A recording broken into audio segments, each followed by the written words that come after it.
ஷாሎም price Lord. ஆண்டவரும் இரட்சகருமாகிய இயேசு கிறிஸ்துவின் இனிதான நாமத்தினாலே வாழ்த்துக்கள். இப்போ நாம் நிற்கிறது பலஸ்தீனாபுரம்.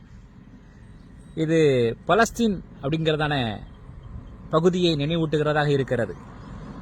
கிட்டத்தட்ட ஒரு 8 மாதமாக இந்த பகுதிக்கு நான் வந்து கொண்டிருக்கிறேன்.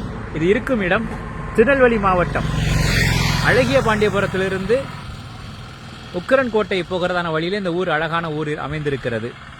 உக்கரன்கோட்டை என்று சொன்னால் அதுதான் இந்தியாவிலேயே முதல் பரிசுத்த ஆவியானுடைய அபிஷேகத்தை பெற்றதான தேவதாசர்கள் இருந்த இடம். இங்கிருந்து தான் சுவிசேஷத்தினுடைய அந்த ஒளிப்பிழம்பு, அந்த அபிஷேகத்தினுடைய ஒளிப்பிழம்பு இந்தியா முழுக்க சென்றடைந்தது, குறிப்பாக கேரளத்துக்கு சென்றடைந்தது.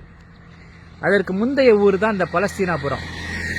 ஏன் இந்த ஊர் பெயர் என்று கேட்கும்போது ஒரு அருமையான தாயார் சொன்னாங்க, இயேசு கிறிஸ்து அந்த நாட்டில் தானே பிறந்தாங்க, அதனால இந்த ஊருக்கு பலஸ்தீனாபுரம் என்று பெயர் வைத்திருக்கிறோம் என்று சொன்னார்கள். உள்ளே ஒரு அழகான அருமையான தேவாலயம் அமைந்திருக்கிறது.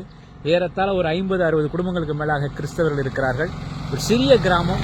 இந்த கிராமத்தினுடைய பெயர் என்னை ரொம்ப அதிகமாக கவர்ந்தது. ஒவ்வொரு மாதமும் வரும்போது எப்படியாவது இந்த ஊரை பற்றி பதிவிடணும்னு நான் நினைப்பேன், ஆனால் முடியவில்லை. இப்பொழுது அதற்கான வாய்ப்பு கிடைத்திருக்கிறது.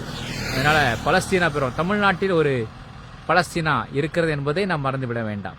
ஷாሎም. அடியன் போதகர் சே டேவிஸ். என்னோடு நீங்கள் தொடர்பு கொள்ள 86 10 30 49 94. ஷாலோம்.